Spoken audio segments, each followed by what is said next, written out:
All right, good. So again, welcome everyone to tonight's class. Let's go ahead and start with the prayers as usual. To the founder, the endowed transcendent destroyer, the one gone beyond, the foe destroyer, the completely perfected, fully awakened being, perfect in knowledge and in good conduct, Sugata, knower of the world, supreme guide of human beings to be tamed, teacher of gods and human beings, to you, the completely and fully awakened one, the endowed transcendent destroyer, the glorious conqueror, the subduer from the Shakya clan, I prostrate, make offerings, and go for refuge. To the founder, the endowed transcendent destroyer, the one gone beyond, the foe destroyer, the completely perfected, fully awakened being, perfect in knowledge and in good conduct, Sugata, knower of the world, supreme guide of human beings to be tamed, teacher of gods and human beings, to you, the completely and fully awakened one, the endowed transcendent destroyer, the glorious conqueror, the subduer from the Shakya clan, I prostrate, make offerings, and go for refuge. To the founder, the endowed transcendent destroyer, the one gone beyond, the foe destroyer, the completely perfected, fully awakened being, perfect in knowledge and in good conduct, Sugata, knower of the world, supreme guide of human beings to be tamed, teacher of gods and human beings, to you, the completely and fully awakened one, the endowed transcendent destroyer, the glorious conqueror, the subduer from the Shakya clan, I prostrate, make offerings, and go for refuge. Oops, we'll do the short mandala offering. Again, visualizing a vast pure offering that you're making to all the Buddhas, all our gurus, to receive their blessings and inspiration. This ground, anointed with perfume, strewn with flowers, adorned with Mount Meru, 4 continents, the sun and the moon, I imagine this as a Buddha field and offer it. May all living beings enjoy this pure land. Idam Guru Ratna Mandalakam Niryatayami. Then refuge in bodhicitta before the teaching. As usual, do this once in English, twice in Tibetan, bringing to mind these two thoughts of safe refuge and the 3 jewels, as well as generating the motivation of bodhicitta, which we'll also meditate on shortly. I go for refuge until I am enlightened.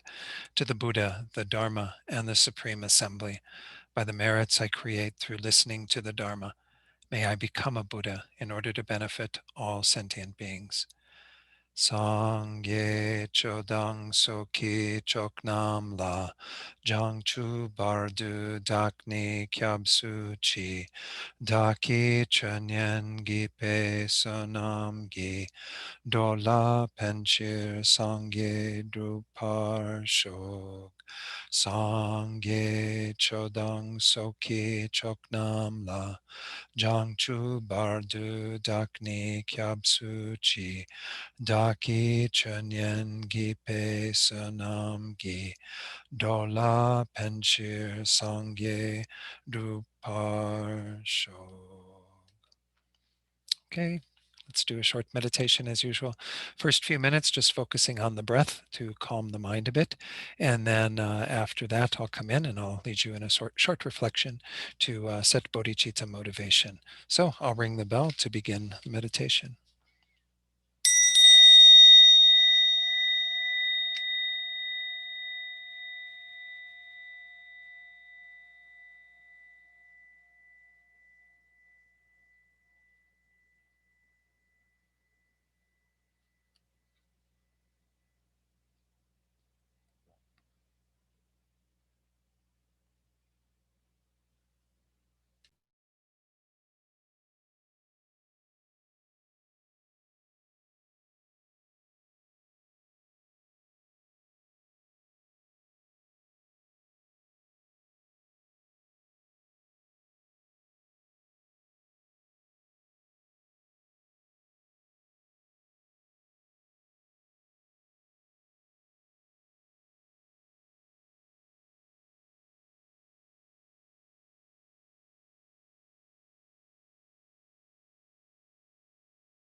So now let's set our motivation of bodhicitta.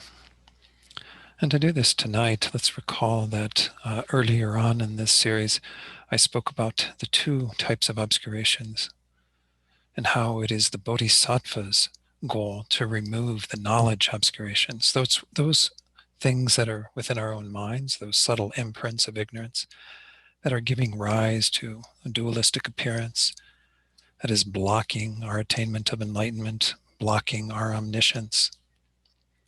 And this is the main obstacle for the bodhisattva, because once more, the bodhisattva wants to acquire that knowledge, wants to use that knowledge to benefit all sentient beings.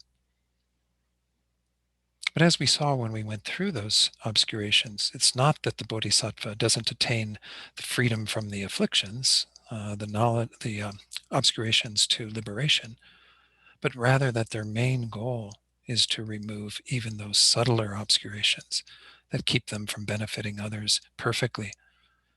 So it's the same when we generate bodhicitta. We are setting our sights on being able to benefit all sentient beings to the greatest degree, becoming a Buddha for their sake.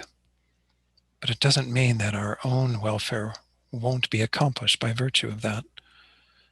Absolutely, we will be free from everything that plagues our existence currently. All of the delusions will be completely removed, all of our karma completely inactivated, so that we no longer experience cycling in this realm of samsara, this continued existence. But moreover, we will be in the best position to benefit other beings.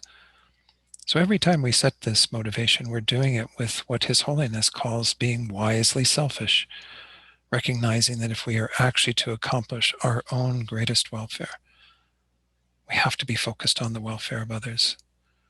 We have to hold them as primary when we generate this mind, thinking that we're doing this, especially gathering here together tonight to go through this chapter. We're doing this with the aim of benefiting all beings. And without a doubt, our own welfare will be accomplished. As Rinpoche often says, we'll not just have the happiness of enlightenment when we achieve it, we'll have the happiness of our own liberation. Even while we are on the path, the happiness of good rebirths. We will have the happiness of this life when we live our lives with bodhicitta. But moreover, we will then be able to lead all beings to all of that happiness as well. So bring to mind again that motivation of bodhicitta that is focused on others and is the means for you to actually accomplish your own welfare perfectly as well.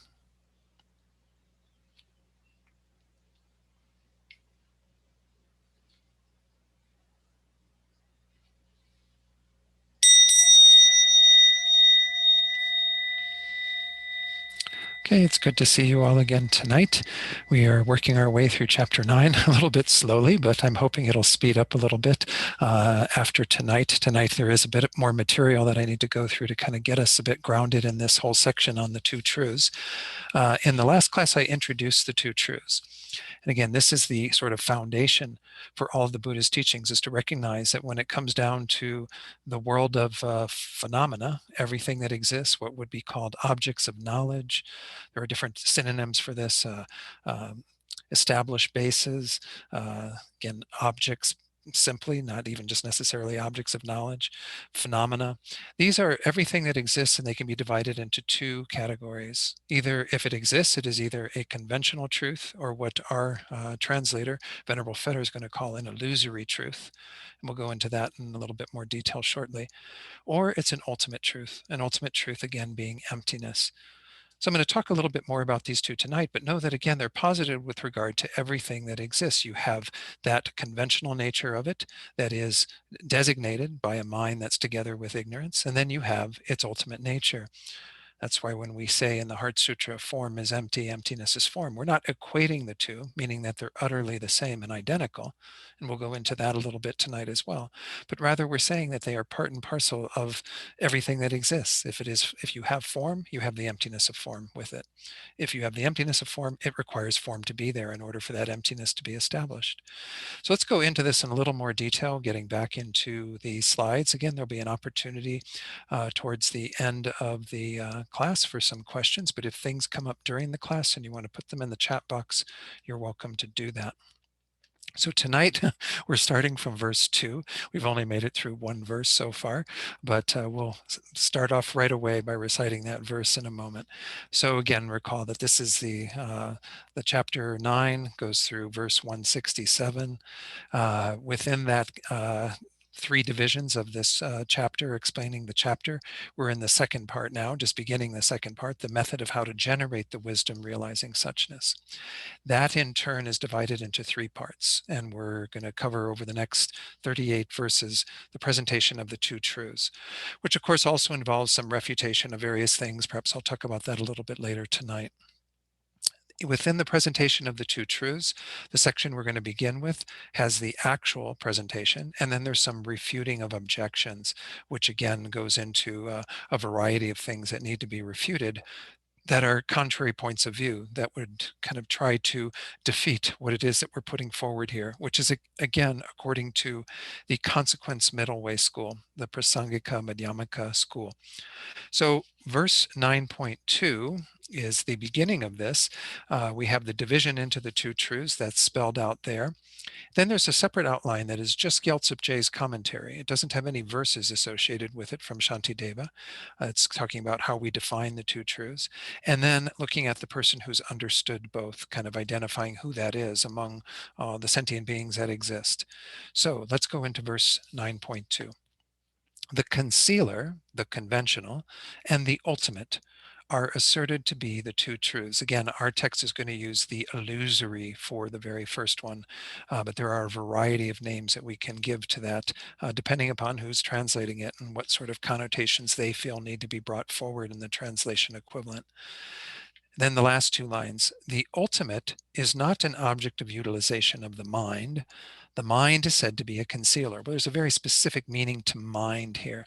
We're talking about the mind that is together with ignorance, that is conceptualizing things. And so in that regard, we would say that that mind doesn't have the ultimate, emptiness, as its object.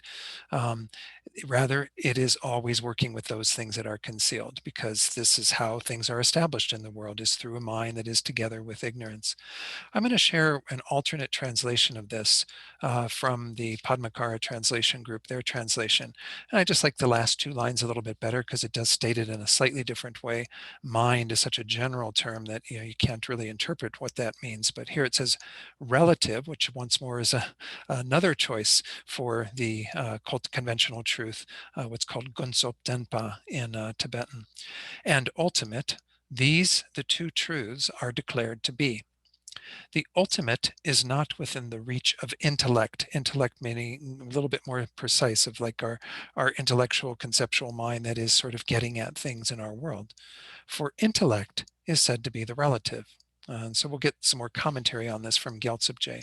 But this is essentially pointing out that we have this division of these 2 truths, and one of them is an object for our, when we go beyond the conceptual mind and beyond our conceptualizing about things, but the other one is established purely through our conceptuality, through our intellect, through our just kind of getting to know what is all in the world. So if we go to Gyaltsab Je's commentary on page 5, and I'll be going back to some slides very shortly, but I want to go ahead and talk a little bit more about what Gyaltsab Je says.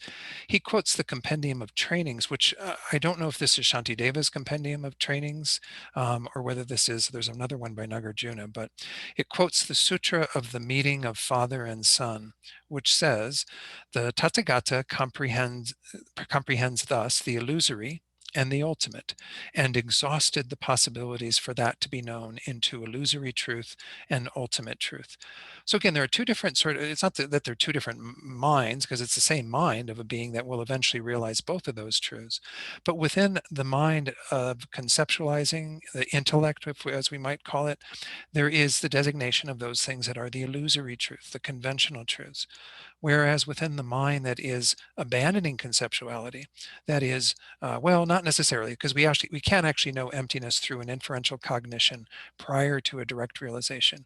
But it's a mind that is definitely much more aimed at the direct realization of emptiness, and is in preparation for that, or is knowing that directly at that time. So this is the idea behind the designation of these two truths. I'll continue the quote, and then I want to go and talk a little bit about this term illusory truth that Venerable Fedor has chosen. I had asked you to read those pages in the that precede Gyaltsabje's commentary on that. So it says here, because the Tathagata sees perfectly in emptiness, knows perfectly in emptiness, manifests well in emptiness, therefore he is called all-knowing transcendental wisdom. So again, the mind of a Buddha, the one gone thus, a Tathagata, is always in meditative equipoise on emptiness, while at the same time knowing all conventionalities and not knowing through a conceptual mind, but by knowing directly the minds of all beings that designate phenomena. And again, they designate phenomena together with their ignorance, together with their delusion. So all of those things that are designated by sentient beings do have an illusory quality. They appear to exist in one way that is contrary to how they actually exist. Recall, and I mentioned these in the meditation tonight, that you have two levels of obscuration that are within our minds. The first includes primarily our our adherence to the false appearance of things, that we have things that appear to us as if they inherently exist, and we cling to that. We believe in that firmly. This is the conception of inherent existence that is either grasping at the person, generally ourselves or other people, but we can talk about that grasping, but then we also have the grasping at phenomena other than persons. We talked about those two types of selflessness that realize the emptiness of those. We talked about that previously as well. So again, this mind of ignorance is taking this appearance of phenomena and assenting to it, agreeing to it, and reaffirming it, and then acting on the basis as if it were real in the way that it appears. The false appearance that is arising and the imprints that give rise to that are these knowledge obscurations. This is what causes it to be illusory. It causes it to appear to inherently exist when it doesn't have that at all. And there's no existence from its own side whatsoever. So if we go back a few pages, I'm just going to highlight a few things from Venerable Fedor's introduction, the translator's introduction. There's no page numbers, so hopefully you can find it. It's just a few pages before the actual text begins. And he talks about, again, this idea of choosing this word illusory, which I think is a very good word. I actually haven't seen it used. As I said, the normal translation equivalent in the past has been conventional truth, which, as he points out, isn't really the literal translation of what Gunzop means in Tibetan. The idea behind Gunsop, or as it is in the Sanskrit Samvriti, is that this is truth for a mind that is obscured, for a concealer, for the ignorance that is concealing the nature of reality. We are, once more, things appearing to inherently exist, and we're assenting to that. So this mind is obscured to knowing emptiness. And so in that way, everything that appears to that mind exists in a way that is different to how it actually appears. And this, of course, is what we are trying to discern through our developing the wisdom, realizing selflessness of persons and selflessness of phenomena, is to come to identify the way things actually do exist, that they lack any inherent existence, even though they appear to have that. So he's chosen this word illusory. As I said, there are many other translation equivalents. Deceptive truth I've seen in some contexts. Truth for a concealer, a little hyphenated, extension. Truth for a concealer. Obscurational truth. Alex Berzin likes the word surface truth. Maybe superficial, or is the idea it's just sort of a surface thing. There's nothing beyond what's on the surface because there's no inherent existence. Relative truth, veiled truth, concealed truth. I like illusory for the reasons that also Venerable Fedor has set out, because it's once more referring to the fact that everything that is designated by our mind together with ignorance, by our sort of conventional intellect, is illusory. It is designated as a particular phenomenon, but then it appears to have the existence as that phenomenon from its own side. It appears as though its identity is established on its own without any involvement on the part of us or causes and conditions or parts or any of these things that are what it actually depends upon. Of course, the subtlest one is our designation of those phenomena. think I talked about this briefly earlier, but how Rinpoche always sets it out when he talks about how this ignorance arises is that once more we initially designate something, and there are even new phenomena we come into contact with occasionally, and when we're in our adult life, of course, we're learning what everything is when we're quite young, but even new phenomena that are newly established, like an iPad or whatever, when those came out, we didn't have this phenomenon before.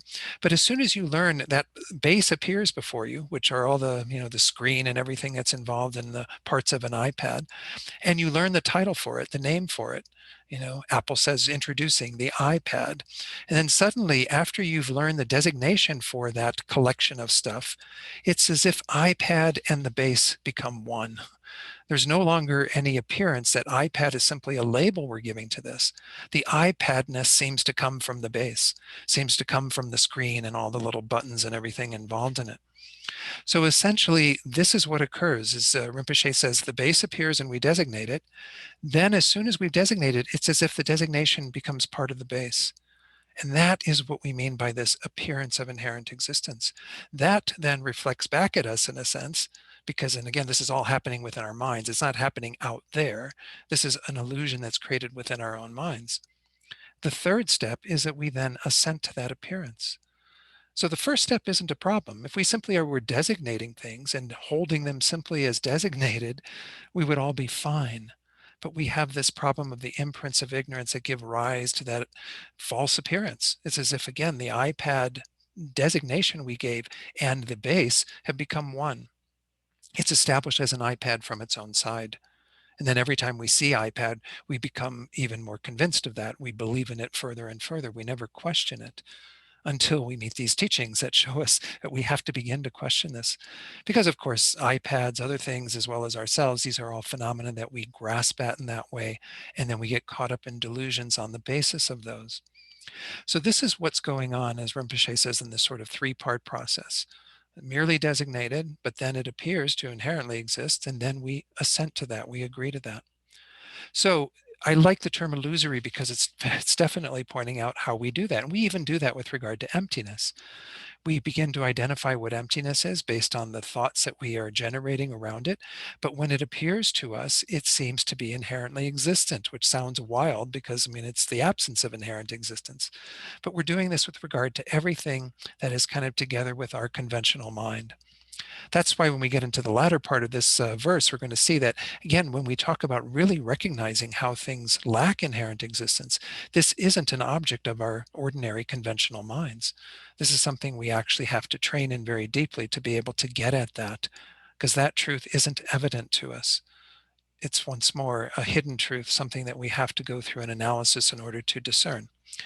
So let me point out just a few more things in regard to this, what Venerable Fedor says. So in the very bottom then of that first page, it says Gunzop, in the context of the two truths, refers to ignorance, which is shown by Chandrakirti in his introduction to the Middle Way and by major commentaries on the root verse, such as by the first Dalai Lama, to be so. That this is what we're talking about, is that this is what is obscuring us from seeing reality, is the ignorance that is adhering to that false appearance. It's kind of a block within that. I like to use, and we're going to talk about these analogies a little bit later tonight, but the dream analogy that the Buddha used frequently is a really powerful one that I find very useful in my own working with emptiness. When we're in the dream state, everything that appears to our dreaming mind appears as if it's sort of externally there, established as reality. Unless we have some form of lucid dreaming, we are buying into the dream objects as having a level of reality that isn't there at all. How do we know it's not there? Because we wake up from our dream, and those objects that we thought were in our dream state that were real in that way are not in the room with us. They're not there before us. They didn't have that existence at all. Now, again, we're not making these absolutely equivalent in terms of an analogy, but it very much is pointing to the fact that things can have a way of appearing to us that doesn't exist in the way that that appearance is pointing to. We can actually come to understand that again through our waking up, but also if we have experiences of lucid dreaming, we can know that those are just appearances. We know that they just are arising within our dream consciousness, and we don't have the emotions arising on the basis of it then. If you've ever tasted any of lucid dreaming, that's what it's like. It's kind of like watching TV then after that. It's like all these things are appearing, or, a movie or whatever, but they're not real because they're just arising from within your consciousness. Now, again, in the external world, when we're out of sleep, there is a similar sort of false appearance. It's not identical, but it's the fact that things seem to have this quality of reality from their own side, being established from their own side. Our ignorance grasps at that and therefore obscures us from seeing how they actually exist, which is empty of that, lacking that, just like the dream objects lack being real in the way that our waking objects are. So again, this is as I point out, a really good analogy, I think, and a good way to talk about the conventional truth. Nonetheless, I'll often go back to just using conventional truth because it's often in the literature that we refer to and what have you. But then he says at the very bottom of that page, Gunsop Denpa then becomes the truth of ignorance in meaning. An illusion can be an outer object such as a mirage, but it can also be a confused mental state with regard to ourself or our environment. We hold illusions and sometimes we become disillusioned. Ignorance is an illusion we hold in our mind about the true nature of ourselves and our environment. So again, this is the illusion that we are creating through the force of our ignorance. That, of course, is not just based on a whim. It's based on the fact also that these things are appearing that way. The I appears to exist from its own side. Phenomena outside of ourselves appear to exist from their own side. And we assent to that. We agree to that. In the middle of that next page, it says, so in that second sentence of that paragraph, while generally regarded as false or falsities, forms and the like are true for a particular type of mind. This is why we can call them truths. We don't mean that they are literally truths when we say illusory truth or conventional truth, but they are true in the mind of ignorance because that is how that mind is designating that phenomenon in agreement with conventionalities. So we can't just start calling something an iPad when it's not the basis for an iPad. I can't say, oh, did you see my new iPad? And you're all looking at me like, what is he talking about? He's holding up a metal bowl. That's not the basis for an iPad. We do have conventional agreement. And in the mind of that, purely conventional intellect, we can designate phenomena and they are true within respect to that particular mind. But they are not true in terms of how they actually exist. So he continues, he said, they are not true or a truth, literally, because they are true for ignorance. Because they are a truth for ignorance, we can't say that they're absolutely true because that ignorance is distorted. It's not looking at things correctly. This would be like, again, and going back to the dream state as an analogy, if you say, that you're say you had a dream about a deceased relative and you say that person came to you last night, and you say, well, did they really come to you? No, it was an appearance within your dream state that was there, but you can't say that person came to you. Why? Because the dream mind is distorted with regard to what's appearing before it. You wouldn't be able to hold that person is actually there because, once more, this is all a dream appearance. So it's a similar analogy. When we are in our waking state, we are adhering to things as if they were real. That ignorance is obscuring us from seeing the reality. So in that way, it's not really a truth that is being recognized or realized at that time. Rather, truth is only within the perspective of that concealer, that ignorance. So then he says after that, when hearing the term Gunsop Denpa, rather than a kind of truth being affirmed in our mind, we are supposed to be reminded that nominal objects are exactly the opposite of a truth. Everything that we designate as an illusory truth, a conventional truth, is actually not really true because it is appearing in a false way. We have to begin to undermine the ignorance that is grasping at that false appearance, but also recognize that false appearance is not, it's indicating its lack of truth. It's indicating that it is a falsity. It is appearing to exist in one way that is contrary to how it actually exists. Then the next paragraph, just a little bit on that, and then we'll go back to the text. So when hearing the term Gunsop Denpa, a discrepancy between appearance and existence is supposed to appear to the mind rather than some kind of reaffirmation of a truth. We saw this when we looked at the chart. Let me go ahead and put that on the screen again. I think I put it as the next slide. The chart that we looked at last time is that we recognize that there are those two kind of levels, if you will, to reality. And even in the passages that we looked at prior to that, that was His Holiness talking about why we need to see the two truths for what they are, is because we have to understand the discrepancy that exists between appearance, which is the conventional truth, and reality, which is the ultimate truth.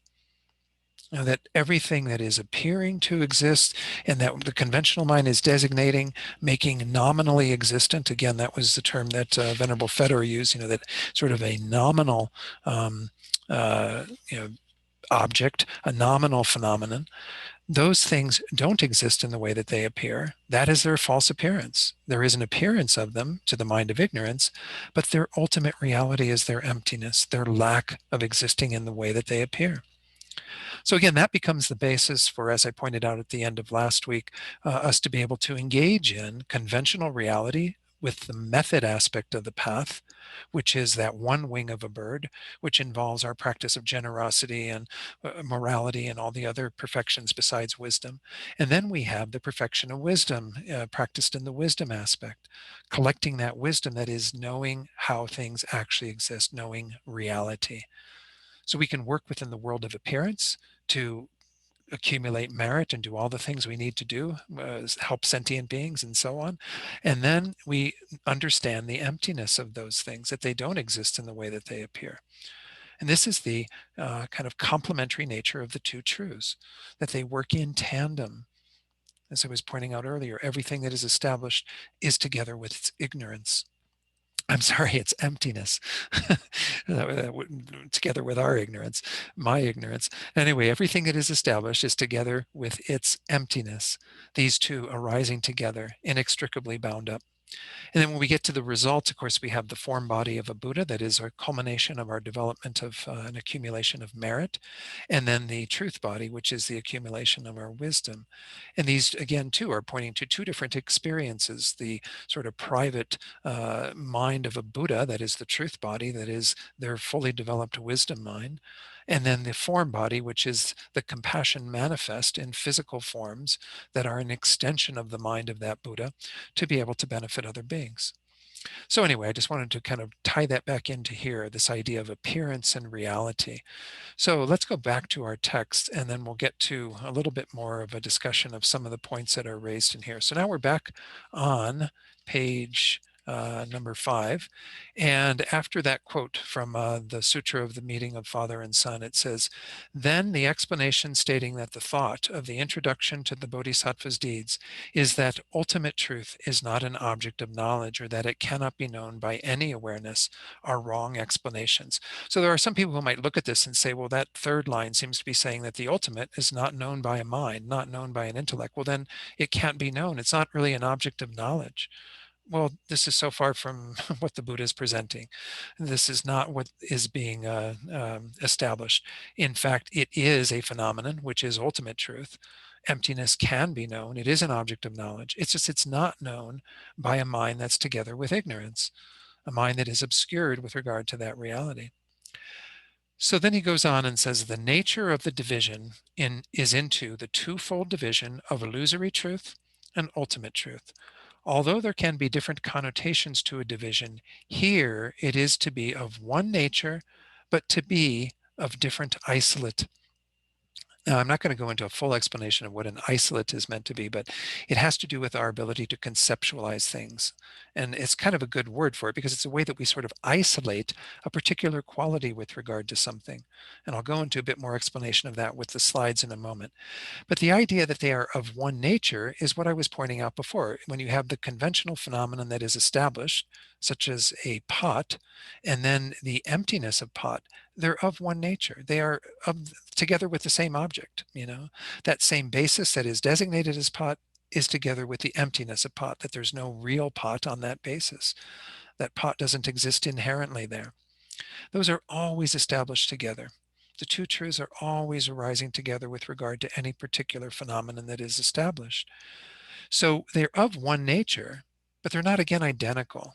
I'm going to look at this in a moment to kind of get that can't be what's going on. If they're utterly identical, then if you knew pot, you would know the emptiness of pot. And that obviously isn't the case, or we'd all be liberated already. So there is a way that we have to isolate it conceptually to understand that the emptiness is there together with pot. The emptiness of pot and pot are bound up together, but they are two distinct phenomena existing of one nature, kind of together on the same base. So the idea here is, let me finish what he says, and we'll go into a whole little description about this idea of them being of one nature and yet different isolates. As both have a nature, it is impossible for them not to be of one or of different nature.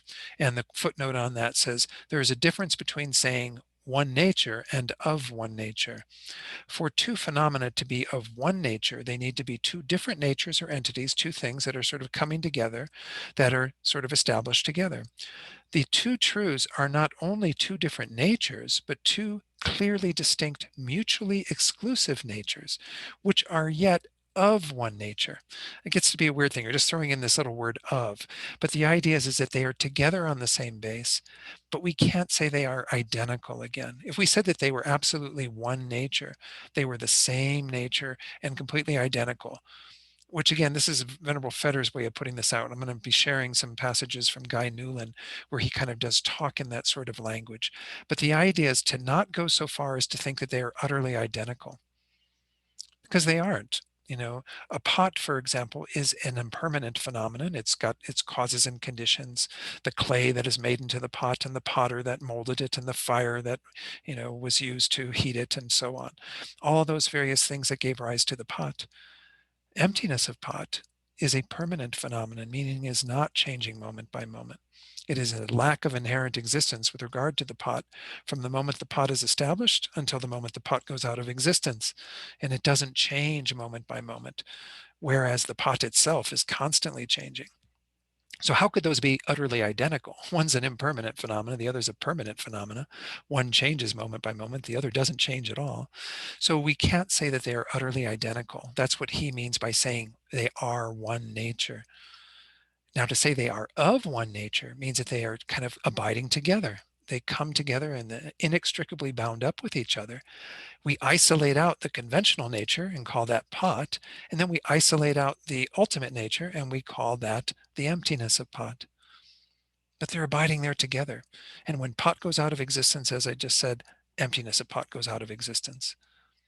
And without a doubt, they are going to be abiding together, but they don't have the same qualities at all. In fact, again, they're very different, as I just pointed out. So let's go to, well, actually, there's a little bit more to this passage. Let me finish that first. So it says here, that was the footnote that came right after that sentence. So then it says, if the subject is of different nature from the lack of true existence, then the faults contained or outlined in the elucidations of the thought apply. That's Lama Tsongkhapa's commentary on Chandrakirti's text, such as that it would become truly existent. So if we say, okay, that these are, you know, not even of one nature, they are absolutely separate things. You have emptiness of pot over here and pot over here. They're not bound up together. Well, then you have a lot of faults that ensue. And we'll go into those in a moment, and I'll try to explain them somewhat briefly, but yet enough to give you some, you know, feeling for what they're about. But the one that's pointed out here is that pot over here would become truly existent because it's not correlated with its emptiness of true existence. These two aren't together in the same phenomenon. I mean, it sounds strange, you know, to establish over here emptiness of pot and pot over here, but if they're not completely kind of bound up together, then this could be truly existent while emptiness of pot exists over here. Again, we'll get into some of the other faults that ensue. Moreover, if they are not different, then the faults explained there apply as well. And there'll be four faults that we look at that have to do with if they are utterly the same, if they are one nature, not just of one nature, as Venerable Fetter says. Therefore, they are of one nature, but of different isolate, just like produced and impermanent. So these two terms, product and impermanent, they are both referring to the same phenomena, class of phenomena. They're both referring to those things that we call, you know, those arising from causes and conditions and so on. But product is getting at how they are produced from those causes and conditions. Impermanent is getting at the fact that they change moment by moment. And that's referring to everything that fits in this category of phenomena that is referring to computers and apples and chairs and books and people and whatever. Everything that we know in our phenomenal world is an impermanent phenomenon. It's arising from its causes and conditions, and that way it's a product, and it changes moment by moment, and that way it's impermanent. But they're referring to the same class of phenomena. We're just isolating two different features of it. Over here, that it's produced by causes and conditions, that's why we call it a product. Over here, that it changes moment by moment, therefore it's impermanent. So let's go ahead and look at these faults. And again, as I said, I don't want to dwell too much on them. You probably will encounter them in other studies, but nonetheless, since they were mentioned here, I feel like I need to do my duty and give you some exposure to them. They are actually in your notes as well. Remember that I did a sort of handout of some notes, and some passages from the Two Truths are in that. I don't recall what page they're on, probably close to the beginning, maybe the second page, but many Buddhist texts describe the two truths as being neither the same, utterly the same, nor completely different. In Gelugpa, some of the scriptures are read to mean that the two truths are neither one isolate, which would mean they be utterly identical, nor different entities, meaning absolutely, apart from each other with, no correlation together. Turning this into a positive statement, it is said that the two truths are one entity but different isolates. Now, when you read this, you might think, well, he didn't include the of in there, are of one entity or of one nature, but different isolates. But think that way. Again, think that we're not saying that they are utterly identical with that first statement, but rather they are bound up together. But they are different isolates. We can isolate them through a conceptual mind to be a different quality with regard to that base. So let's go on to the next slide. This does not mean that every concealer truth is the term that Guy Newland chose for this. Again, we're calling them illusory truths or conventional truths. Every concealer truth is one entity with every ultimate truth. Rather, it means that for any given phenomenon, such as a pot, there must be a particular concealer truth, which is the pot, that designated phenomena, that nominally existent phenomena, and a particular ultimate truth, the emptiness of that pot, that are inextricably bound together, existing in the same place at the same time. Again, they will abide for the duration of the time that the pot is there. As long as the pot is there, the emptiness of pot is there. And like this phrase, inextricably bound together or bound up with each other. They are, you can mentally isolate them, but they are together abiding, at the same time in the same place. For example, he chooses a table. The table itself is a concealer truth, and the table's emptiness of inherent existence is an ultimate truth. We say that the table is empty of inherent existence because it has the quality of being devoid of inherent existence, which again is what this whole text, this chapter is about, is getting us to identify that emptiness, to see it clearly. But we cannot say that the table is an emptiness of inherent existence, right? Because a table isn't an emptiness of inherent existence. Even though, again, the Heart Sutra says form is emptiness, emptiness is form, it's not an absolute equivalent. You have to get commentary on that to recognize that we're saying form is together with the emptiness of form. Emptiness of form is together with form. We're not making them utterly equivalent. We're not saying any form such as a table is equivalent to emptiness, because they are two distinct phenomena. In the case of a red table, we may say that the table is red because it has the quality of redness. So he's going to kind of using a conventional example here, not talking about emptiness. However, we do not conclude that the table is redness and that redness is the table. Also, even though a red table is both red and a table, there is nothing that is both redness and a table. Because redness is referring to a color, table is referring to the physical object that has the four legs and the base and whatever that makes it into a table. So there's nothing that is both, because a color is not a table is not a color, but they abide together on the base that we call the table. The redness of the table and the table are together on that single base.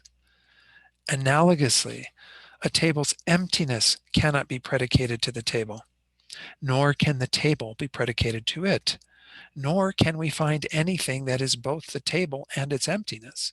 Still, table and its emptiness are locked together in a single entity, or of a single entity, just as a red table must exist together with its redness, right? We can mentally isolate the redness of that color of the table and kind of the table, but the table exists together with its redness. Similarly, we can isolate the emptiness of the table and the table, but they are abiding together. They're locked together, as it says here, being of a single entity, of one entity. So that the two truths are different isolates means, for example, that a table and its emptiness can be distinguished in terms of how they are understood by a conceptual consciousness. To say that two things are different isolates is to make only the most minimal distinction between them. It's just to say that, again, we can look at things from different perspectives. Um, I think you're getting clear on this concept. I'll have a chance, if you can ask some questions later. But this is, again, a pretty profound idea that we're working with here. But it has great significance, as we're going to see shortly when we look at the faults that would arise if they were utterly the same or that they were completely and totally different. So, since conceptual consciousnesses often operate under the sway of language, things are different isolates as soon as they are given different names or any sort of conceptual designation for them, even if those names refer to the same object. For example, ki, the Tibetan word for dog, and dog are different isolates, or chien in French, or all of these different words that we have different languages for dog are all different isolates, right?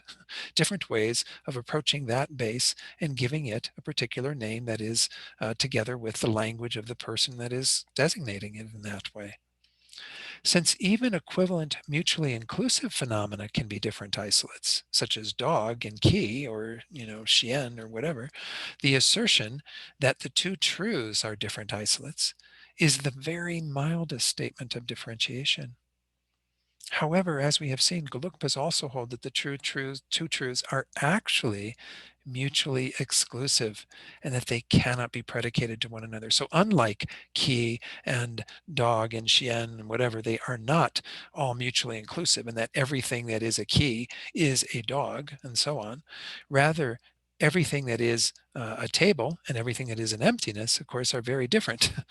The two truths are actually mutually exclusive, meaning there is nothing that is both. They cannot be predicated to one another, but yet they exist together. So again, it's a very, very fine way of differentiating, distinguishing emptiness of table from the table, but it is a necessary part of it. Again, this is an important point because we have to get that they are kind of abiding there together, because this is how we actually undermine the grasping at the table as inherently existent or at me as inherently existent, is to recognize the emptiness of me, the emptiness of the table, the emptiness of the iPad or whatever it is that we are having as an object of that ignorance.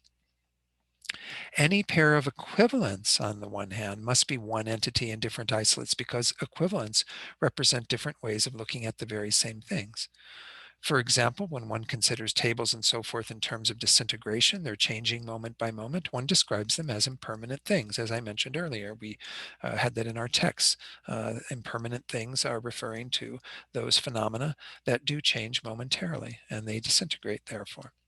When one considers tables and so forth in terms of their arising from causes, one describes them as products, those things that are produced from causes and conditions. In this way, product and impermanent thing can be isolated conceptually, but yet they remain a single entity. So this is again pointing to those things that are equivalents. The two truths are not equivalents, but he's just contrasting this. For Tsongkhapa, it is clear that even though the relationship between product and impermanent thing is given as an example, this does not mean that the two truths are equivalents. In his Illumination of the Thought, Tsongkhapa writes, Chandrakirti's teaching that both truths exist with regard to every phenomenon does not at all indicate that just the single entity of a sprout is the two truths in relation to common beings and superiors. We're not making them utterly equivalent, that they're being realized, the same thing is being realized just by two different beings to be one to be the conventional and the other to be the ultimate. No, they are two distinct isolates within regard to the phenomenon that we are, again, calling a sprout or a table or a pot or whatever. So the two truths are not two names for precisely the same thing. They cannot be the very same thing conceptualized in two different ways. If they were, one would have to say that just as a table is both a product and an impermanent thing, table is also a concealer truth, an illusory truth, and an ultimate truth. And it isn't. Again, because there's table, which is how we posit a table through our mind of ignorance, that is the illusory truth component. And then we have the emptiness of table as its ultimate truth. Again, we're going to see these faults that ensue if they were utterly the same. But this is just the logic that Tsongkhapa is putting forward that says they aren't the equivalent. They aren't absolutely the same. As Venerable Federer said, they aren't one nature. They are of one nature, meaning abiding together within that base. If table were an ultimate truth, then anyone could effortlessly escape cyclic existence through the ordinary direct perception of a table. This is one of the faults if they were utterly the same, completely equivalent, is that you would just know table or pot or computer or person or I, whatever, and you would know the emptiness of those phenomena. And we don't, right? Otherwise we'd be freed from all of this a long time ago. So let's look at these faults. Again, I'll try to go through these somewhat quickly. They all have a similar sort of flavor because, once more, it's that idea that if they were utterly different, as this first set of faults have to do with, then there would be problems because we wouldn't be sort of tying emptiness together with the object that it is based upon. So this is a summarization from Ngakwang Belden, the four arguments against those who hold that the two truths are completely different entities. Not different isolates, but completely different entities, meaning utterly unrelated. And this is from the Sutra Unraveling the Thought. First, if the two truths were different entities, then the mind realizing the emptiness of true existence wouldn't overcome the conception of true existence, because that emptiness that's being realized over on the one hand is completely different from the base that we were analyzing on the other. Secondly, the emptiness of true existence of a form would not be the mode of abiding of that form. It would have some other mode of abiding because we're not really realizing the emptiness with regard to it. It's, again, a completely distinct, utterly different phenomenon. And there's going to be another explanation of these in a moment that'll maybe elucidate it a little more than my words. Third, the non-affirming negative. This is a way of talking about emptiness. It is a non-affirming negative, meaning that it is a negative that doesn't affirm something else in its place. It is an utter negation of inherent existence. This non-affirming negative, that is the mere excluder of the true existence or inherent existence of a form, would not be the real nature of that form. Why? Because, again, that is what we mean by the emptiness of it. We wouldn't be able to establish that emptiness together with form because they are utterly different. They are not of one nature. They are not abiding there together. Fourth, Buddhist superiors, those who have gone the full path and are capable of knowing all phenomena, they would see forms as truly existent on the one hand, and they would see the emptiness of true existence separately. Why? Because those two aren't bound up with each other. Sounds bizarre to say that Buddha superiors would see truly existent forms, but that's what we would have as an implication if they were utterly different entities, completely separate. So let's use Kunzang Sonam. I'm really enjoying this book. I hadn't bought it prior to this course and decided to shell out some money for it. It was a little expensive, but nonetheless. He says to illustrate this with something like a pot.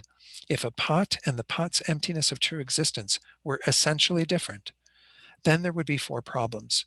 It would absurdly follow. This is actually a consequence. This is where Prasangika, the consequence school, gets its name from, is putting forward consequences of holding to things like this, that they're utterly different. Emptiness of pot and pot are completely, essentially different. It would absurdly follow that, first, the source of knowledge that apprehends a pot and the pot's emptiness of true existence would not eliminate the superimposition that apprehends the pot as truly existent, because you're realizing emptiness of pot completely separate from pot. So you'd never get rid of the superimposition of pot as truly existent because it's not affected by realizing the emptiness of pot because they're utterly different. Oh, this is not right at the top here. This shouldn't say as one isolate. I'm going to have to change my slides. I'm sorry. I must have copied something over and forgot to change the heading on it. Sorry about that. This is, again, that they are different entities. So these are consequences that follow from holding the two truths as different entities.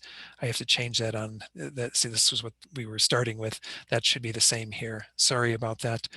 So again, let's go on and look at this as a continuation with regard to them being different entities. Third, the emptiness of the pot's true existence would not be the basis of designation for the pot's true existence. Did I cover the second one? Yeah. The emptiness of the pot's true existence would not be the pot's basic nature, because again, its basic nature would be together with it, whereas the emptiness of it would be completely different and separate.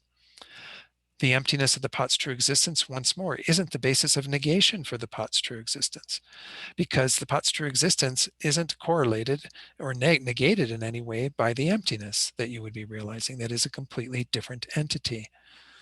Again, these start to sound like a lot of the similar words, but that's why I said they have a similar flavor in terms of what they are pointing to, is that if they were utterly different entities, you wouldn't have an ability to realize the emptiness of true existence of the pot, because it's not the basis of negation for the emptiness that you're realizing. The continuum of a sublime Buddha would simultaneously have the apprehension of the pot as truly existent and the wisdom that realizes the pot as lacking true existence, which sounds totally contradictory. And that's the whole point of it being a consequence, an absurd consequence. Buddhas obviously don't have that awareness that's holding those two things simultaneously. Instead, they have the awareness of pots as lacking inherent existence and them as being merely imputed, merely designated by sentient beings. They cannot, have something that, again, is utterly different and unrelated. So now, I'm sorry, whoops, we go on to the one isolate. So again, I apologize for those few slides having the wrong title on them. One isolate, once more, means, as our text, Venerable Fedor said, they are one nature. They are absolutely identical, just like product and impermanent. They are equivalents. So the Sutra Unraveling the Thought gives 4 consequences which are employed against the position that the truths are one isolate, that is, utterly the same. And these are summarized once more by Ngakwang Belden as follows. If the two truths were one isolate, then common beings would directly realize the mode of subsistence, right? That's what we already talked about. When you see pot, you'd see the emptiness of pot because they're the same. Secondly, affliction such as desire would be produced even while one is observing reality. Why? Because desire is accumulated with regard to the conventional phenomena that are merely designated, merely imputed. That's why we have attachment to iPads and people and everything else that are designated. But we'd have it together with its emptiness that we would already be seeing, because it's the same entity, utterly the same as the conventional phenomenon. Divisions by way of diverse aspect would not exist even among forms. This third one is sometimes stated in the opposite way. Here it's saying that you couldn't have diverse aspects with regard to things like forms, tables, what have you, because they would be one entity with the emptiness of it and one entity with any other characteristics. You wouldn't be able to, differentiate the shape of a table from the table, the color of a table from a table, nor the emptiness of a table from a table, because they're all identical. And now, how it is restated in other texts is that it's saying that another consequence would be that because conventional phenomena have diverse aspects, then even emptiness would have diverse aspects. So you'd have the color of the emptiness of the table and the shape of the emptiness of the table, which of course is absurd as well. Fourthly, one would not have to strive to search for the mode of subsistence of form. Everything the Buddha taught about helping us to discern the nature of reality would be pointless, because we'd be able to just look at that pot or that computer or whatever and immediately know its emptiness. So I'm going to give an explanation of those from Guy Newland. Ngakwang Belden stresses that the sutra consequences illustrate 4 quite different faults that are entailed by the position that the true truths are one isolate. So again, this is just additional information to review what I just said in regard to the 4 consequences of that position. First, if common beings directly realize the mode of subsistence, then liberation could be achieved without striving. You wouldn't need to engage in any sort of path of liberation because you'd get the emptiness of form when you looked at that form. If afflictions could arise during the direct realization of emptiness, then no amount of striving would lead to liberation. Of course, that was framed in our consequences, that you could have afflictions arising with regard to a form while you are realizing its emptiness, because they are utterly the same, and therefore, if we have afflictions already towards the form, we would have it with regard to it even when we are realizing its emptiness. Third, if all conventionalities had the same aspect of emptiness, then one could not differentiate an eye consciousness from an ear consciousness and so forth. This idea is you can't find the diverse aspects of things if they all have this similar aspect, if they're all identical. And then if one did not have to strive to search for the mode of subsistence, then the path to liberation would be beginningless. You would never have to have it because you'd always have an understanding of pot and the emptiness of pot merely by having an understanding or realization of pot. So that's the idea behind this. I'm sorry that it would be a little bit long-winded, but I put it in the handout and I figured I better explain a little bit of it. Maybe again, I'll send those slides out corrected with the proper title on them, and you can review them and maybe even again look at some of the other texts that are out there that do talk about these faults.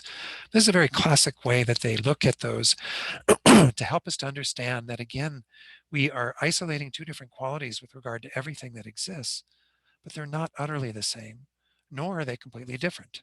Rather, they're again bound up together, abiding, in the same phenomenon that we are again designating as pot, but it's together with its emptiness. And this is how things have always existed. Throughout all of time, everything has abided with its own emptiness. It's just that we are blind to recognizing that once more because we have this concealer, this obscuration of ignorance that is not correctly discerning the emptiness of these existent phenomena. So let's finish off this section. We're on page 5 at the bottom. It says, so the basis for division, object of knowledge, is comprehensively divided into the two truths. I mentioned this earlier. Everything that exists, object of knowledge, phenomena, established bases, what have you, whatever you want to use as the designation for that category of phenomena, meaning everything that exists, it's going to be divided into two things. If it exists, it's either an illusory truth or it's an ultimate truth. The nature of the two divisions is that the meaning found by a nominal prime cognition is illusory truth, and the meaning found by an ultimate prime cognition is ultimate truth. This is a sort of okay definition for the two truths, meaning that what is found by my conventional mind that is a valid cognition of pot, iPad, person, computer, whatever, that is how conventional truths are designated. That's how they come into existence, at least for in our ordinary world, of beings. Now, for a Buddha, Buddha's mind is knowing all phenomena at the same time, so you'd have to refine the definition a little bit for a Buddha's mind. But in general, that's a perfectly way to talk about how conventional truths are defined. They are the meaning found by a nominal prime cognition or a conventional valid cognition. By a valid cognition, we mean something that is knowing something incontrovertibly for what it is. And that is a pot or a computer, because those are our ways of designating the phenomena that go along with the base that is being designated as that. Then it says the meaning found by an ultimate prime cognition. This isn't one where we're just sort of saying, where's the pot, where's the computer, and you can point to it. This is saying, where's the real computer? Where is its real nature? And of course, that is a much more ultimate investigation. And when we engage in that type of valid cognition that sees the ultimate nature of things, their emptiness, that's what we find then as ultimate truth. We find the emptiness of pot, the emptiness of computer, of iPad, whatever. So again, this is a perfectly fine working definition for the two truths, but once more, in the mind of a Buddha, you'd have to refine it because a Buddha is knowing all phenomena at all times in every moment, as we talked about a few classes ago, even all phenomena, the past, present, and future. So we won't go there tonight. So now we get into the section on the next page that doesn't even have a verse going with it. This is the definition of the two truths, and it's got a couple of sections to it that have to do with kind of different points of view that are being put forward by others, and then kind of presenting our view, the Prasangika Madhyamaka view, the two truths, a lot of which I've touched on, but nonetheless, we'll go through this. this, because this is essentially getting at kind of the last two lines of that verse, that have to do with the ultimate is not an object of the mind or of the intellect. Rather, the conventional is what is, knowing those, relative phenomena or illusory phenomena. So in a sense, we have these two different minds that are knowing two different objects or two different aspects of mind. So now we get on page 6 to the first section, the refutation of the school of others. Opponents such as the red ones from Tolung, I don't know who those are, using the first line, the ultimate is not an object engaged by awareness, which is actually, again, the third line of our verse. It's line C, verse 2, line C, as the statement, and the latter line as the reason. They kind of make it into a proof. The ultimate, I'll read what's in Venerable Fetter's translation. The ultimate is not an object engaged by awareness. Why? Because awareness is stated to be illusory. Or again, the intellect that we're talking about here is illusory. So there are those that put that forward as sort of a statement, and they then say, they have asserted that ultimate truth is unsuitable to be the object of conceptual or non-conceptual consciousness. They kind of make awareness or mind into any sort of mind. Once more, denying the existence of ultimate truth, denying the existence of emptiness. Why? Because it is an awareness. Because if it is awareness of the object of awareness, then there is a pervasion that this object is illusory truth, as shown in the lower line. So they're essentially saying you cannot have emptiness as an object of this mind. Why? Because only the illusory are objects of that mind, which again would refute emptiness from existing at all, because they're essentially adhering to the idea of this mind being it. It's the sum total of mind, and that sum total of mind is what's designating phenomena, and there's no other mind that knows ultimate nature, knows emptiness. So it says this is completely unsuitable, because if one accepts the non-existence of awareness in the meditative equipoise of a superior, in other words, when a bodhisattva, for example, goes into that meditation and realizes this object called emptiness, that is ultimate truth. If you say that that can't exist, then because there's no object of knowledge that Arya, that superior, can know, well, then you have consequences. It says here, then one supports the texts of those putting themselves afar, which is described here as those that put themselves afar from happy rebirth, the hedonists, what have you, kind of are supporting very coarse tenets that are never going to allow you to know what the middle way is actually pointing to. You're going to end up negating, denigrating emptiness, and saying that, again, only these valid cognizers that are conventional are knowing things, and therefore there is no object to be known by an Arya's meditative equipoise, an Arya's single-pointed awareness of reality. Why? Because reality isn't an object that can be known. It's not an object of knowledge. Kind of a strange argument, but anyway, they posit that while there is consciousness up to the point of death, the continuity is severed upon death. I guess this is the view of these hedonists or whatever. It would be materialists in our day and age, right? That think that essentially when the consciousness ceases in terms of the grosser forms at the end of life, and the brain stops functioning and what have you, that then that's a severing of consciousness. Of course, that's not what Buddhism would hold to at all. And they say, and you would accept likewise that while there is an awareness up to and including the last moment of the path of preparation, it doesn't exist when in meditative equipoise on the mode of abiding that happens at the path of seeing. So let me put back up this chart that I put up last week, and I did send that out, so it would be out on the website. Remember that on this left-hand side where it says ordinary bodhisattva, this is a mind that would be conceptual, that is kind of still getting at things through an image of them, a mental image. And so it would be still working with conventional reality up to this point. The minute that this meditative equipoise begins here on the path of seeing, which is designated by the number 7 down below, as well as the letter A up above, this meditative equipoise that occurs, that would be the end of the continuum of that being. Why? Because there's no object of emptiness that can be realized. At least this is how I'm understanding this argument, which of course is absurd. It would mean, again, that everything that is a meditative equipoise isn't really a consciousness. There wouldn't be any object for that mind because that object doesn't exist. It's kind of, again, a strange argument, but nonetheless, this is what the consequences of those sorts of points of view that are held by these coarser tenet systems. Then it says, further, if one does not accept a directly cognized meaning, an object of knowledge that can purify stains, of course, that's the purpose of realizing emptiness, right? To purify stains, the obscurations. Initially, the obscurations to liberation, the afflictive obscurations, and then the obscurations to omniscience, the knowledge obscurations. So if you can't establish an object that does that, then the elimination of stains becomes impossible. And one will become somebody that singularly denies that a person can be posited as a Buddha or Bodhisattva. There's no attainments on the path then. Why? Because there's no object that can be realized that can purify those stains, unlike what we, again, point out to as being the actual object of purification.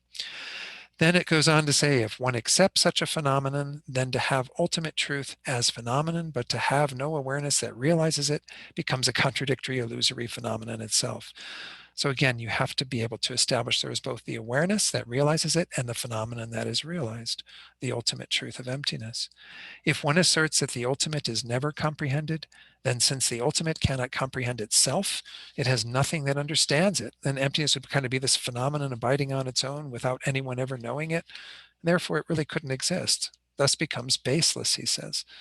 How can you establish a phenomenon that exists without somebody that knows it? Sounds strange anyway. So if it is like that, then what is the purpose of positing the division of the two truths? We kind of come back down to everything that we're saying here becomes pointless.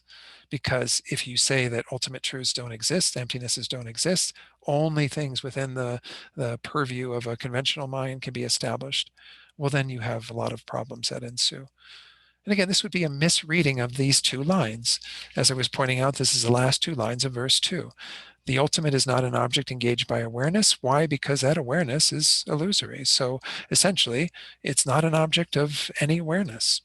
It therefore cannot be established. It's not an established base of phenomenon. So then it says further, if the illusory is empty of being true, then there is nothing to harm the acceptance that the truth of emptiness is ultimate truth. But lacking that, illusory truth becomes truly existent. So it's like if you don't have the emptiness that can be posited in regard to these illusory truths become truly existent, which of course then is a whole nother problem. So essentially everything that this particular argument would be putting forward is problematic. And then there's a quote from the Refutation of Arguments, a text by Nagarjuna. If the mere lack of nature is reversed, then it is established as existing in this very nature. If you say things don't lack inherent existence, then they have inherent existence. Very simple in a way of putting it. But essentially, everything would be established truly. Everything would be established exactly as it appears. There would be no real illusory quality to those truths. They'd be existing exactly as they appear. Okay, so that's all of this kind of being put forward by the other schools, a misinterpretation of those two lines. So let's look at the correct interpretation of those two lines. The first line, again, this is line C is being referred to here, shows the definition of ultimate truth. And the second line, line D, shows the definition of illusory truth, as I already explained, right? Both the earlier and later awarenesses, or what we called mind in our translation, remember it said that the ultimate is not an object of the mind. The mind is stated to be conventional or concealed or whatever. Again, whether we call it translated as awareness, mind, intellect, as was translated in that one I shared from a Padmakara translation group, both of those instances of awareness or mind are dualistic awareness and not mere awareness. We're not talking about the whole category of awareness. We're talking about a mind that is dualistic, meaning a conventional mind, the mind of a being that's together with ignorance, which is from the point of view of the way of comprehension, the way of actually understanding phenomena. So let's talk about dualistic appearance just a little bit. I've got a few slides on this because this is an important term to kind of become familiar with. And this is, again, in your handout, the Jonangba assertion. And these, again, are these people who are not giving a correct view, a particular branch of Tibetan thinking. Their assertion of a difference of entity between the two truths contradicts the Sutra Unraveling the Thought. But it does reflect, in this case, the Gelugpa acceptance that at the time of direct cognition of emptiness by anyone except a Buddha, none of the conventional phenomena which are the basis of the quality emptiness appear to the mind. So what Jeffrey Hopkins is saying here is that they are making a good point in regard to this. They will have an incorrect assertion with regard to the two truths in other ways. But when you have a mind of meditative equipoise, which once more is when that yogi or yogini is directly realizing emptiness, as I pointed out previously, they say it's like water poured into water. There's no longer this object that's over here that is emptiness, and the subjective awareness that is realizing that object, as our normal consciousnesses have, right? We're always sort of, there's an object and there's a subjective experience of the object. It's no longer dualistic in that way, but it's also not dualistic in a number of other ways, because everything becomes like water poured into water. In the space of that, no conventionalities can appear. There's not a thought of I, there's not a thought of a consciousness, there's not a thought of any other conventional illusory truth. Instead, ultimate truth is the only thing that appears. Okay, so let's talk a little bit more about other shades of dualistic appearance.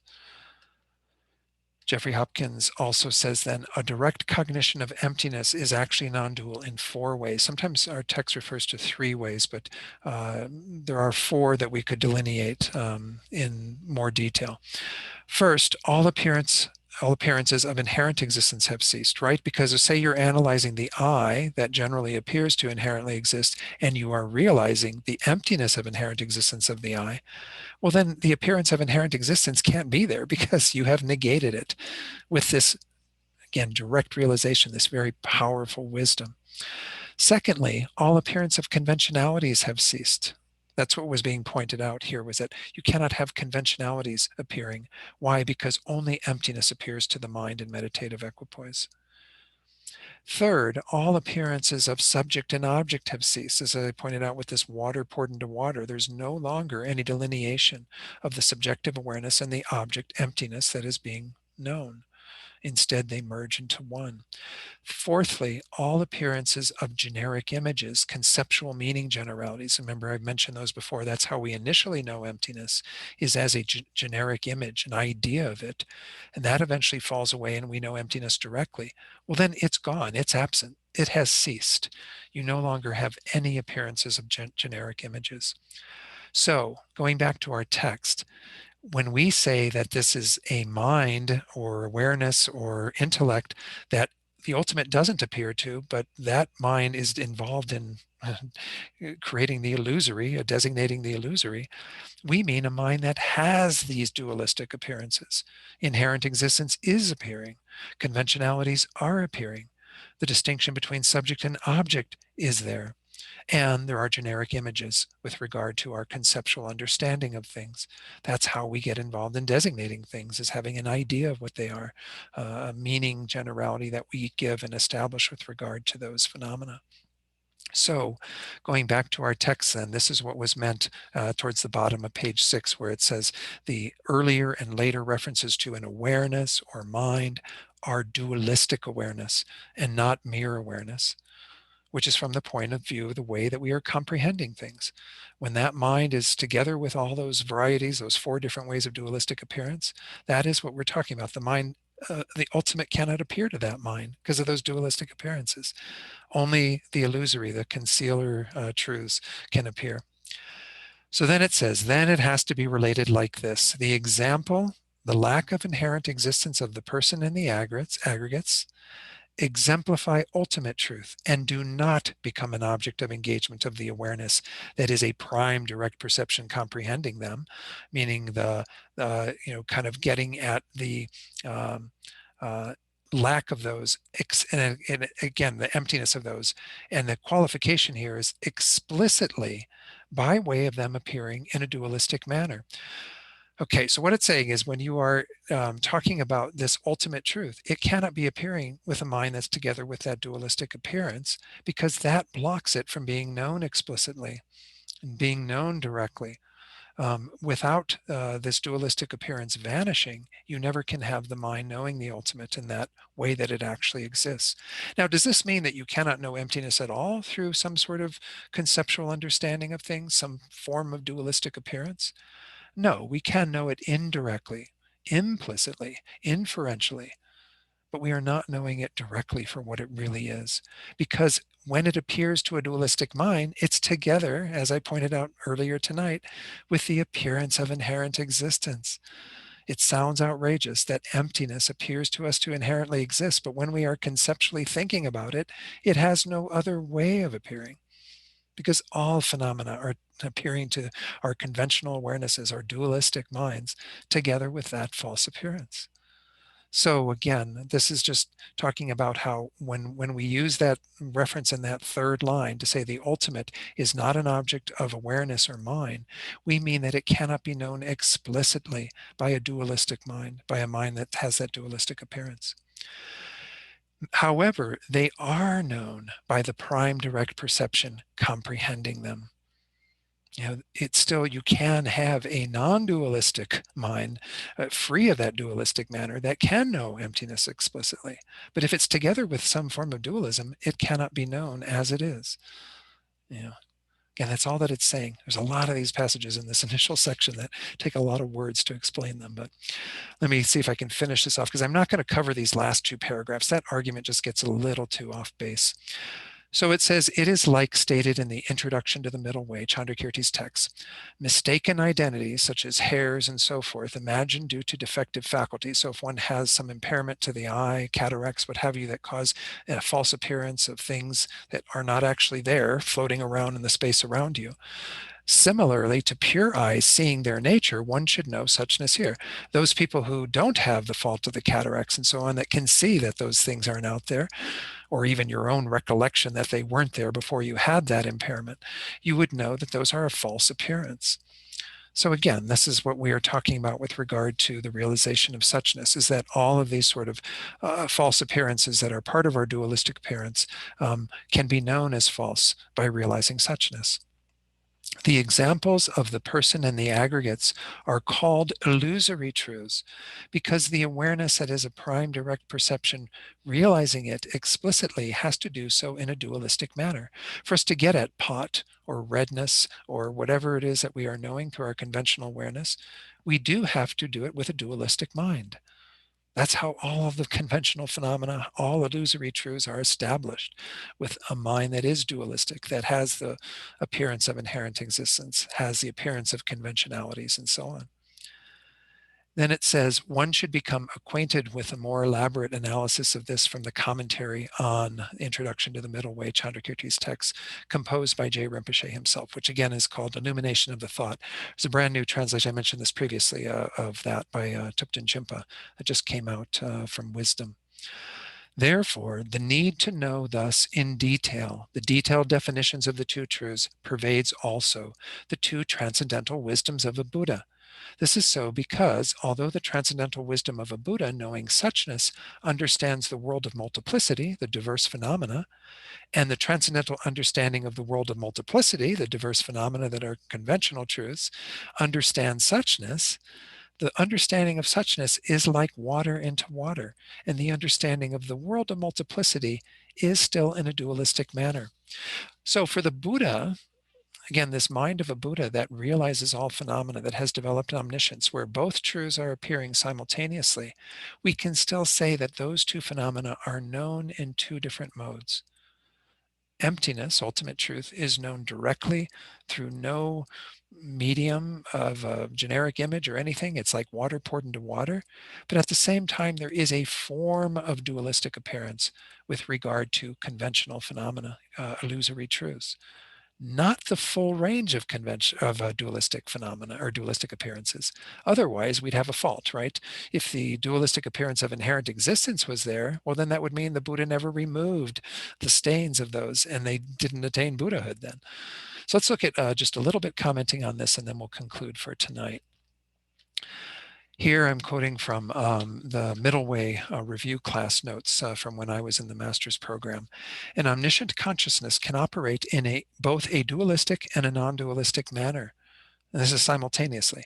Non-dualistic in this context means the non-appearance of inherent existence.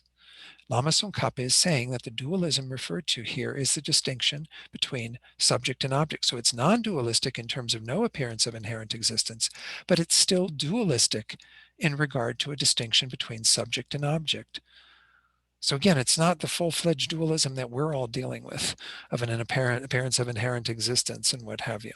It's instead a simple dualism in terms of a distinction between subject and object, because the Buddha has the ability to make a distinction between all phenomena, this being a subjective awareness, that being an object that is known by it. A Buddha is not mistaken with regard to dualistic appearance, although there is a dualistic appearance. A Buddha is not mistaken because they do not have the appearance of true existence. A Buddha enters into the uninterrupted path at the very tail end of the path in the manner of not arising again from that. But this does not preclude their realizing conventionalities. So what we're talking about here in terms of the path is this moment right here. At the tail end, number 9 down there, when you go into this uninterrupted path that acts as the doorway through which you remove the last bit of the obscurations to omniscience, when you cross over into the path of no more learning, which is considered a liberated path, the path of release, where you have a complete cessation of all the obscurations at that point. You no longer have any obscurations in the mind of this Buddha superior. They have perfect knowledge of both truths. Ultimate truth known in a non-dualistic manner, because there's no appearance of inherent existence whatsoever. It's water into water. And illusory truths being known in a dualistic manner by way of seeing subject and object and knowing that there are objects that are known that are different from the subjective awareness that is knowing them. So a Buddha has that perfect knowledge, that omniscience at that time in that way. So let me go ahead and take this off screen and see if there are any questions from that rather large amount of words. I'm sorry I had to use so many words tonight. As I said, I'm skipping the rest of this page 7. So when we reconvene next week, we'll start on page 8, and I think we'll go at a bit faster clip, going forward, because I won't have quite so many things to share. Any questions? Yes, Richard.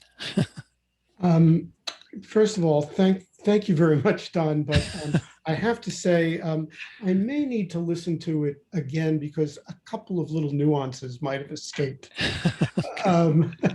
Maybe 20 times.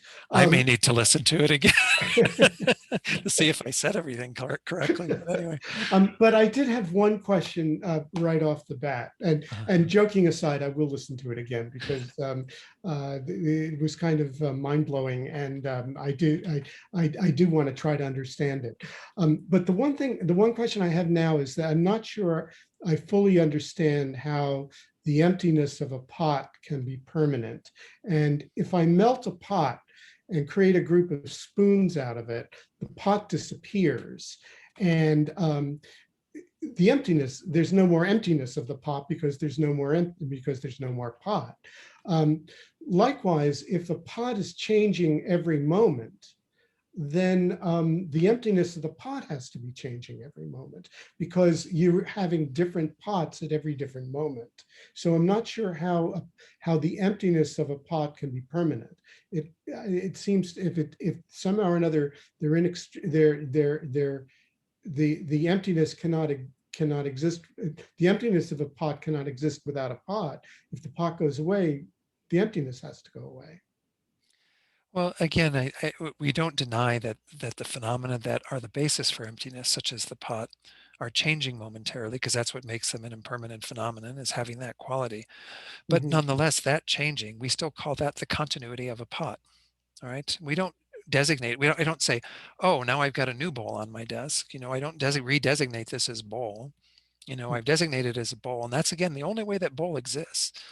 There's no real bowl here in my hands. There's the idea bowl, the designation, the imputation I give to this that is referring to this phenomenon that's in my hand, this basis that we designate as bowl. And this basis is changing momentarily, right? So by virtue of that, we say the pot is changing, I'm sorry, the bowl is changing momentarily. So we say the bowl changes momentarily and eventually goes out of existence, and the emptiness of the bowl would go out of existence at that time. Is it necessarily so then that the emptiness of this bowl would be changing momentarily? And we would say no, again, because we give a designation to this that is constant throughout the life of this bowl. Even just like when we talk about ourselves, we say Don or Richard or whoever, we don't think of ourselves as a new person every second that we're changing, right? We don't go, oh, I've got to redesignate myself again. Maybe we think of ourselves as being slightly different over time. Obviously, I don't think I'm the exact same identical person as I was when I was 5 years old, for example. But nonetheless, I think there is still a continuity of a person. So therefore, the emptiness of Don, who is the person who was designated by my parents when maybe even before I came out of the womb, but certainly at some point in that early days, and all the way till when Don ceases to be, when the consciousness that is together with these aggregates moves on and there's no longer a basis for Don, that is a constant in that regard, that there would be the emptiness of Don throughout all of that, even though Don is a constantly changing phenomenon. Well, that I understand. And that basically means then that the emptiness would be constant. But if the pot is, if the bowl in this case is impermanent, and it is, then how can the emptiness be permanent? Where is it when the bowl disappears? Because ultimately there's a continuity to the bowl, and that continuity will end. Right. And then again, if we're melting down this bowl into making it into something else, well, then there's going to be the emptiness of the melted brass or whatever it is that is, the metal. And there will be the emptiness of the spoons that we make out of it. There will always be an emptiness together with anything that exists. It's just that we would say that emptiness of pot is no longer there because the phenomenon that we designated as pot is no longer there. So emptiness is permanent, but emptiness of X is not. No. Emptiness, regardless of whether it is emptiness, and we talk about emptiness in general, but there is no sort of general thing called emptiness. It's sort of out there. There's instead only emptiness with regard to particular phenomena. So emptiness of bowl, first of all, let's talk a little bit more about why it's a permanent phenomenon. We're getting at it being essentially a negation. It is a lack of inherent existence. Does the lack of inherent existence at this moment of this bowl differ from the lack of inherent existence at this moment from this bowl? Okay, that makes sense. Okay.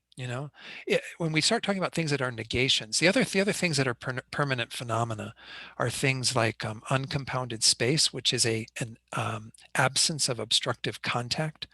So it is a negation too. It is an absence, something not being there. The other ones are like analytical cessations, the absence of a level of obscuration in our mind. So as the Bodhisattva continues on that path and removes more and more obscurations, we can say there is an absence of that level of obscuration. That's always constant. It's not changing moment by moment. It's not that the absence, becomes greater or lesser at any point. It is an absence with regard to that particular level that will always be there constantly. Yeah. So anytime we're talking about a negation, essentially, we are referring to something that has a constant quality to it. The negation of negation of inherent existence, the negation of any obstructive contact with regard to uncompounded space, the negation of a particular level of the obscurations with regard to those analytical cessations. Those are the ones. There's also non-analytical cessations that are temporary cessations that are constant for the duration of them, but then they change over time, or there's a change in conditions that allow them to go out of existence at that particular time. But we can talk about, again, there's changing conditions with regard to the base of emptiness, but emptiness itself is unchanging because it's always the negation of inherent existence with regard to Don at 5 years old, Don at 15 years old, Don at 33 years old, Don at my current age. So. Okay. Yeah, no, it makes sense as soon as one thinks of it as a negation. Yeah. And that's something that's hard to remember, at least hard for me to remember. So now that makes sense. Okay. Okay. So this is why, again, we have it abiding together with it as long as that particular phenomenon is there. But then once that phenomenon goes out of existence, we no longer have that specific emptiness. As I said, if we melted this bowl down and it became liquid brass, well, then we would have the emptiness of liquid brass that is being perceived by the person who is molding it then into something else. And then you'd have the emptiness of the spoons or the whatever you're making it into. Yeah. So Thanks. does that help? Yes, I think I get it. I think Yeah. I get it. I have to think about it some more, but I think I get it. Yes, Jennifer. Yeah, I've often conflated permanence with eternalism, and I'm wondering if that's sort of part of the argument there, where impermanent just means changing moment to moment, but so something can be permanent, but it doesn't mean it's eternal necessarily. Is that another way to conceptualize it? Yeah, I mean, and that's one of the problems with this word in the English language. We say permanent and we mean eternal. They actually say in the traditional debates, they say there are four possibilities between impermanent and eternal. So there is that which is impermanent and eternal, which is actually our minds, right? Our minds have no beginning and no end. They are eternal, but they are changing moment by moment. Then we have that which is impermanent but not eternal, which would be, for example, my body. My body is only going to exist for a period of time, and it is changing moment by moment, and it will become worm food at some point, and no longer be a body. Then we have something which is eternal but not impermanent, which could be the emptiness of a Buddha's mind, which will go on in perpetuity and never have any sort of change in terms of that ever going out of existence, because a Buddha's mind will always be or we could even say, well, actually, yeah, because again, the emptiness would be the eternal quality, but it is not impermanent. It's a permanent phenomenon. Then you have something which is neither impermanent nor eternal, which would be the emptiness of this bowl, because it's permanent. It's an unchanging phenomenon, but it will only be there as long as this bowl is there. And that's what we're getting at here with this idea that Richard was bringing up. We do have those phenomena that are impermanent and are eternal or non-eternal, and then we do have those that are permanent and eternal and non-eternal. And here we're talking about something which is permanent but not eternal. Not changing moment by moment, but going out of existence when that phenomenon goes out of existence. Whereas some phenomena don't go out of existence. We could even say, I guess, the emptiness of our own minds, that works. We don't have to say a Buddha's mind. The emptiness of your mind is an eternal, permanent phenomenon. So it's not impermanent, but it is eternal. So we do have to get away from that idea is the point of all this, and don't equate permanence with eternal, or even impermanence with non-eternal, because there are some eternal phenomena that are impermanent. Okay. Is that clear, or another question? Okay. Yeah, Sneh.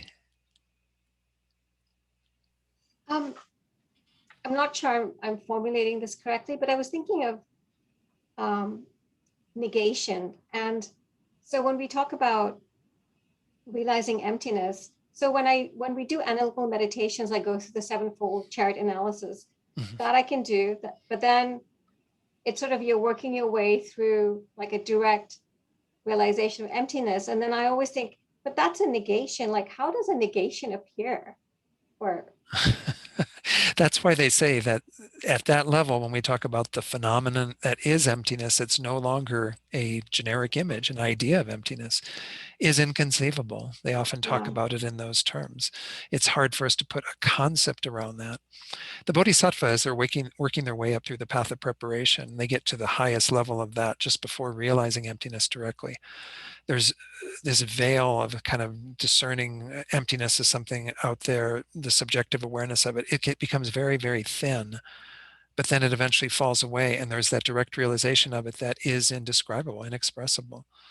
And so what that is, I mean, again, don't ask me, but they say it's an extremely profound experience that if you have it, you'll know it. I mean, it won't be anything that you go, wow, did I just realize emptiness or not?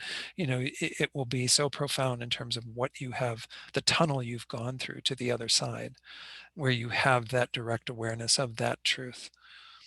So again, I can't speak to it more than just saying it's inconceivable, inexpressible. This is another reason why a lot of people end up saying you're not talking about an object of knowledge any longer then. And that's a bit of the flavor behind that particular argument that was being put forward, to saying it's only if it's really all we know is our conventional awarenesses and what have you, what is really appearing to the mind that is in direct realization of emptiness and meditative equipoise. And it's a phenomenon, without a doubt. It's a phenomenon. We're trying to get at it conceptually through our investigation, sevenfold analysis, all these various things. But it's impossible to know it as it is in our conventional awareness until we transcend that and get to a non-dualistic awareness of it in meditative equipoise. Then you can come back, you can work on that SNE for the next week, and then you can come back and let us know by next week, okay? So the clock's ticking. Just joking. I wish it was that easy. You know, as we know, it's quite difficult to even just get a conceptual idea of emptiness that is correct. But once we have that, then I think it becomes, you know, pretty just a matter of, you know, continued familiarization through meditation and deepening our awareness till we can get to that, you know, juncture. So, all right, I think we better wrap up. Were there any final questions that I just need to know about, at least, that people want to make sure I address at some point? No? Okay, so again, I apologize for so many words, and I really do feel like, again, once we get into this next section, we got a lot to go through. This is the whole booklet for, you know, this first part of the course. So I've got to kind of step on it and then get the acceleration going at some point. But again, to the extent that you can read a little in advance, I would encourage you, if you're working with His Holiness's book, you know, in electronic form or in a, you know, hard copy, maybe read up through this next section that covers kind of what we're going to get into after we have a little bit more on the two truths, is kind of a way of establishing that things exist in the face of many of the Buddhist schools that'll essentially say, if you say they lack inherent existence, they can't exist at all. This is, of course, what we all struggle with, is try to equate the reality of conventional existence with emptiness, making these complementary and not contradictory, so that if we establish a lack of inherent existence, we don't deny functionality or existence of things in a mere way. So that's up through about verse 15 AB. And I know I'm not going to get that far, but at least if we kind of read ahead that far, then maybe we'll be able to kind of work with that material a little more quickly. Because as I said, there aren't quite as many lengthy passages. We still have a few more, but really I think we'll be able to get through most of this fairly quickly. Then we go on to talk about the mind-only school, and there's a lot of little ins and outs with regard to that. That'll be a little more complicated, but thank you for your patience on all of this, because again, this isn't an easy chapter to teach, and it isn't an easy chapter to study. So hang in there with it. Let's go to the prayers and do our dedications. Again, the two verses that we normally use. Due to the merits of these virtuous actions, may I quickly attain the state of a Guru Buddha and lead all living beings without exception into that enlightened state. May the supreme jewel bodhicitta that has not arisen arise and grow, and may that which has arisen not diminish, but increase more and more. Then we do the prayers for our precious teachers, again, recognizing how much we need them to help us on our path. We make prayers not just for these two teachers, but for all of our spiritual guides. The wish-granting, wish-fulfilling jewel, source of every single benefit and happiness in this world, to the incomparably kind Tenzin Gyatso, I beseech, may all your holy wishes be spontaneously fulfilled.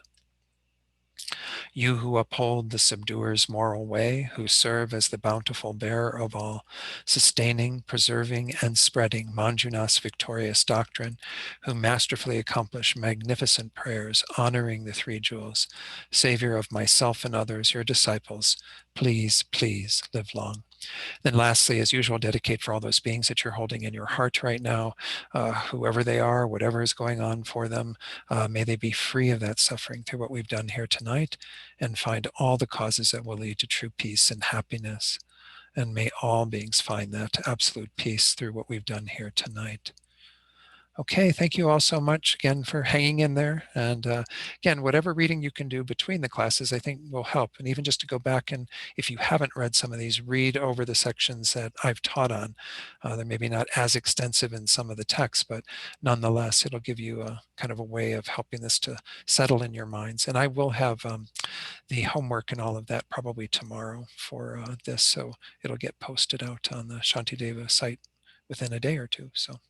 Okay, thanks so much, everyone. Be well. Thank you so much, Don. Oh, Thank you're you, very welcome. Don. So helpful. Thanks, Don.